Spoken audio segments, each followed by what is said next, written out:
Hello guys welcome to my channel. তাহলে বন্ধুরা আজকে রান্না করব চিকেন মাটার আলু কারি। তাহলে আজকে নিয়ে নিয়েছি, দেখো আমি 1 কেজি মতন চিকেন নিয়েছি। তাহলে লাগছে আজকে চিকেন, লাগছে এখানে মাটার, আর লাগছে এখানটায় আলু নিয়ে নিয়েছি। আলুটা এখানে জলের মধ্যে ভিজানো আছে, নাহলে লাল হয়ে যাবে, তাই তো জলের মধ্যে ভিজিয়ে রেখেছি। 1/2 কেজি মতন আলু নিয়েছি। লাগছে এখানটায় পেঁয়াজ কুচি, দেখো পেঁয়াজ আমি 4টে পেঁয়াজ নিয়েছি, এইভাবে কুচি কুচি করে রেখেছি লম্বা মতন। আর লাগছে এখানে 3টে তেজপাতা নিয়ে নিয়েছি।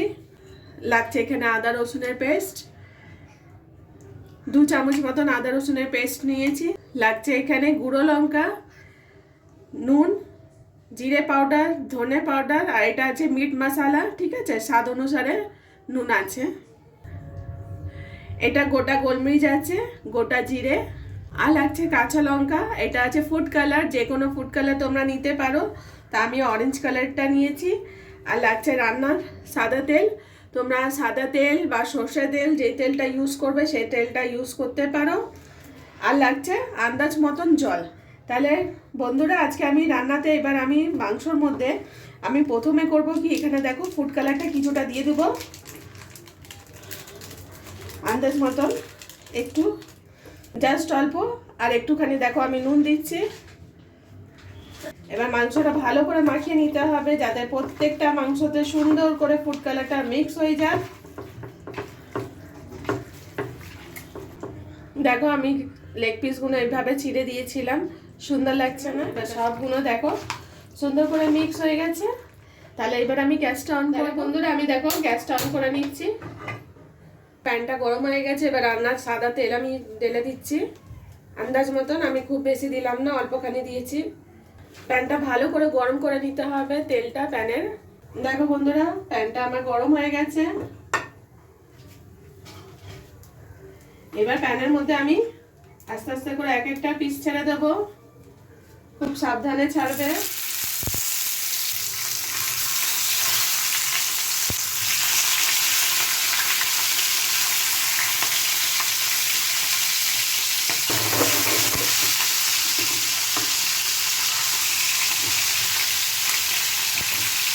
এবার আস্তে করে পাল্টে দিতে হবে বন্ধুরা। দেখো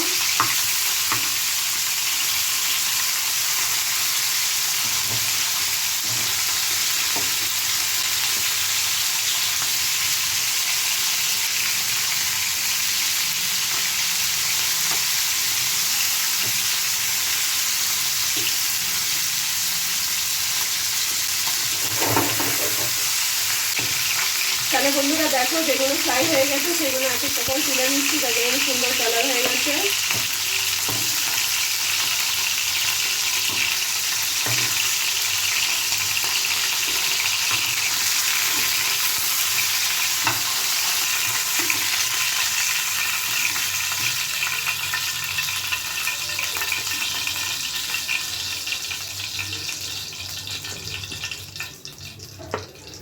দেখো কত সুন্দর কালার হয়ে ফ্রাই হয়েছে।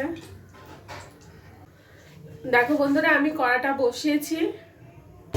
প্রথমে না কড়াটা ভালো করে গরম করে নিতে হবে।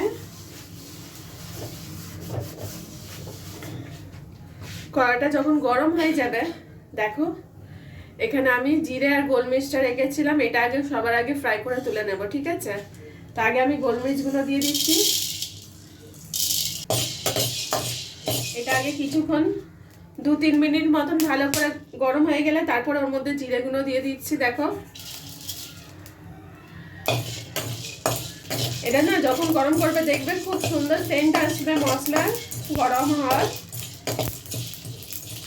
যেই দেখবে জিরের কালারটা চেঞ্জ হয়ে গেছে সেই সময় এটা তুলে নিতে হবে। দেখো বন্ধুরা আমি এই কালার হয়েছে জিরে আর গোলমরিচ আমি তুলে নিয়েছি। একদম কালো করলে কিন্তু হবে না, এই কালারটা হলে তারপর তুলে নিতে হবে। এবার বন্ধুরা আমি এর মধ্যে আবার একটু তেল দিয়ে দেব। দেখো বন্ধুরা আমি আলুর মধ্যে এখন আমি কিছু দিনই আলুর মধ্যে দিয়ে জলটা বের করে ফেলে দিয়েছি। এবার আমি আলুতে ফুড কালার দিয়ে দেব। এবার আলুটা আবার ভালো করে একটু মিক্স করে নিব, যাতে আলুটা সুন্দর একটু কালার হয়ে যায়। আর তাই জন্যই আমি হলুদ কোনো রকমের দিইনি, কেন এর মধ্যে অলরেডি ফুড কালার থাকবে। দেখো সুন্দর কালার হয়ে গেছে। এবার আমি আলুটা অল্প অল্প করে তেলে ছেড়ে দেবো। তেলটা গরম হয়ে গেছে।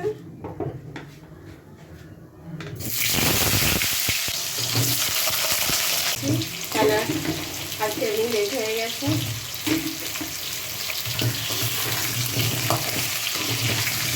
আলুর মধ্যে দেখো আমি রান্নার তেলটাও, যেটা আমার মাংস ফ্রাইয়ের তেল ছিল, সেটাও অ্যাড করে দিয়েছি, কারণ আলুটা একটু বেশি আছে তো, যাতে একটু সুন্দর করে লাল হয়ে যায়। দেখো বন্ধুরা আলুটা কত সুন্দর কালার হয়ে গেছে। সব আলুগুলো সুন্দর করে ঘুরিয়ে ঘুরিয়ে পাল্টিয়ে দিয়ে ভালো করে ফ্রাই করে নিতে হবে, তাহলে খুব তাড়াতাড়ি রান্নাটা আলু গলে যাবে। দেখো বন্ধুরা আলুটা কত সুন্দর কালার হয়েছে। তাহলে বন্ধুরা দেখো আমার আলুটা ফ্রাই হয়ে গেছে। এবার আমি আলুটা তুলে নেব এই মাংসের মধ্যেই।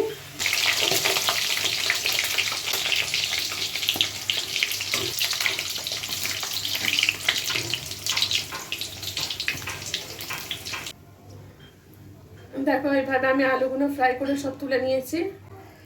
এবার আমি এটা সাইডে রেখে প্রথমে আমি 3টে তেজপাতাটা দেখো অর্ধেক করে নিয়েছি, তেজপাতাটা দিয়ে দিচ্ছি।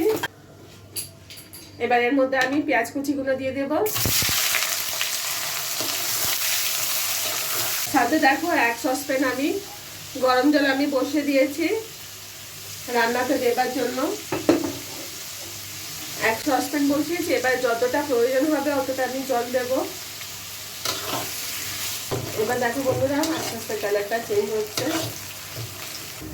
দেখো বন্ধুরা পেঁয়াজটা সফট হয়ে এসেছে। এবার আমি কালারটাও অনেকটা চেঞ্জ হয়ে গেছে। আর একটু বাড়ছে মশলাগুলো দিয়ে দিচ্ছি।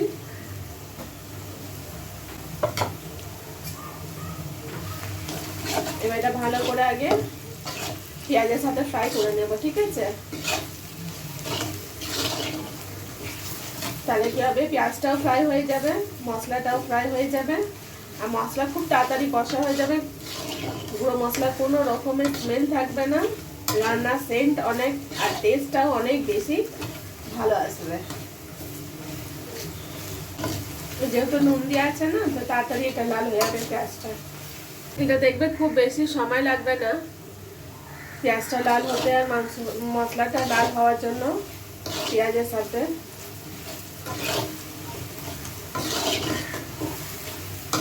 আর যখন ফ্রাই করবে দেখবে কত সুন্দর সেন্ট আসছে মশলার। তাহলে বন্ধুরা দেখো আমার পেঁয়াজটা লাল হয়ে গেছে। এবার আমি এর মধ্যে আদা রসুনের পেস্টটা দিয়ে দেব। এবার বাটির মধ্যে একটুখানি জল দেব, দিয়ে ওটা দেব।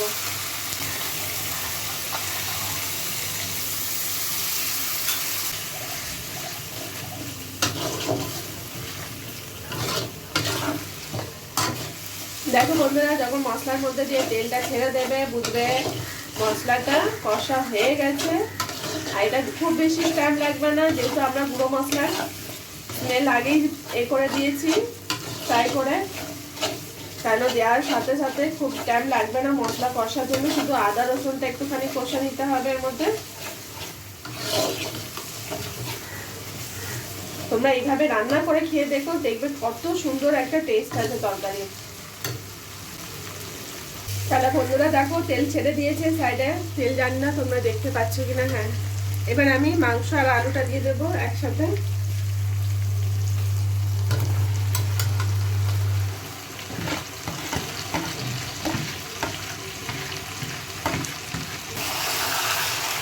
এবার ভালো করে এটা কষে নিতে হবে।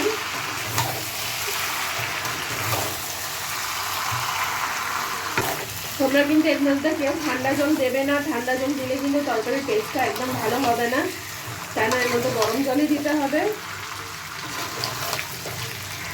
আমি যেইভাবে রান্না দেখাচ্ছি ওইভাবে কিন্তু রান্না করলে তখনই এই টেস্টটা পাবে। দেখো এবার আমি গরম জলটা অ্যাড করে দেবো। আমি কিন্তু ঠান্ডা জল দিইনি বন্ধুরা, গরম জল দিয়েছি। তোমাদের আন্দাজ মতন দিয়েও গরম জল, যতটা তোমাদের কম বেশি প্রয়োজন আছে গ্রেভি রাখার জন্য।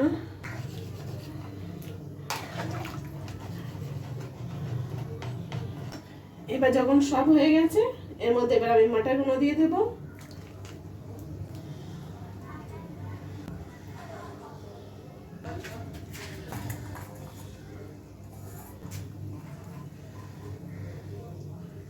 আচ্ছা, এটা আবার ঢেকে দিচ্ছি। এটা 5 থেকে 7 মিনিটের মতন এটা ঢেকে রাখলে মাংস আর আলুটা দুটোই গলে যাবে। 5 থেকে 7 মিনিট পরে আমি তোমাদের দেখাচ্ছি। তাহলে বন্ধুরা দেখো, এটা 5 মিনিট পরে আমি খুলেছি, দেখে নিই আলুগুলো গলেছে কিনা।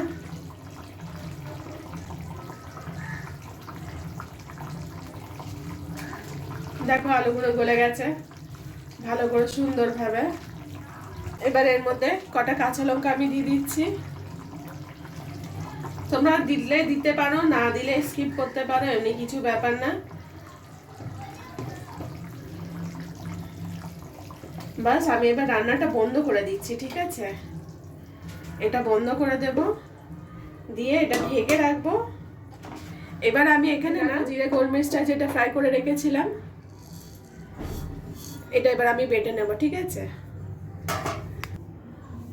দেখো বন্ধুরা, আমি জিরে গোলমরিচটা এবার আমি, তোমাদের কাছে শিলনোড়া থাকলে শিলনোড়ায় বাটতে পারো, বা অন্য কিছুতে যদি বাটতে চাও সেটাও করতে পারো। আমার এর মধ্যে গার্ডার চলে এসেছে। মিক্সিতে করতে চাও মিক্সিতে মিক্স করতে পারো। এবার আমি এর মধ্যে ঢেলে নিলাম।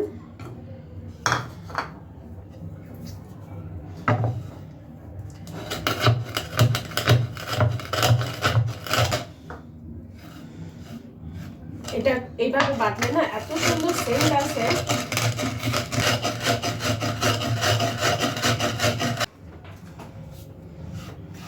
দেখো বন্ধুরা কত সুন্দর পাউডার হয়ে গেছে, দেখো একদম শিলনোড়ার মতন বাটা হয়ে গেছে।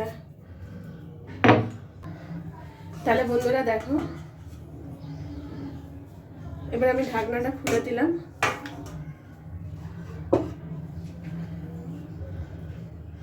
দেখেছো তরকারি কত সুন্দর কালার হয়েছে। এবার না এই পাউডারটা এর মধ্যে দিয়ে দেবো। দেখো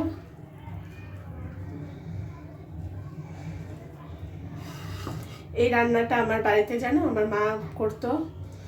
এটা আমাদের সবার খুব প্রিয় রান্না ছিল, যখন আমার বাবা মা রান্না করে খাওয়াতো আগে ছোটবেলায়। এবার হালকা হাতে এটা একটু শুধু মিক্স করে দিয়ে একটু 2-3 মিনিট মতন একটু বন্ধ করে রেখে দেওয়ার পরে তারপরে তোমাদের বের করে দেখাচ্ছি।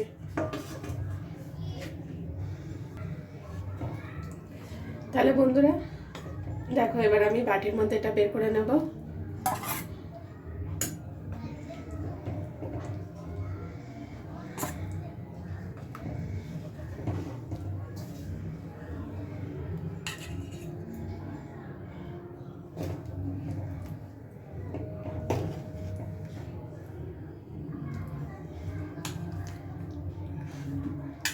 তাহলে বন্ধুরা দেখো আমি বের করে নিয়েছি, কত সুন্দর কালার হয়েছে দেখেছো?